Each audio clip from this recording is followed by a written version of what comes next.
শিকার হয়েছে। কি কারণে গণপিটুনির শিকার হয়েছে সেটাও আপনাদের মাঝে উপস্থাপন করব। আরএস ফাহিম চৌধুরীর সাথে থাকা সেই শাহরিয়ার কিন্তু এবার পুলিশের হাতে আটক হয়েছে। কি কারণে আটক হয়েছে সেটাও আজকের এই ভিডিওতে আপনারা জানতে পারবেন। এবং ওমরান ভাইয়ের এমন একটি ভয়েস দিয়েছে যেই ভয়েসটি শুনে আসলেই খুবই খারাপ লেগেছে।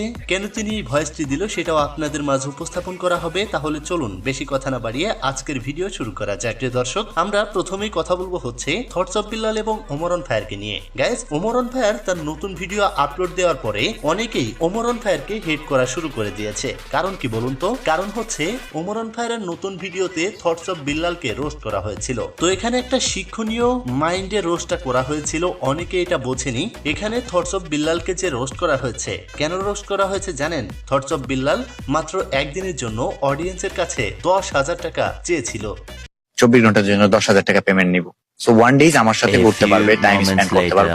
তার সাথে একদিন থাকতে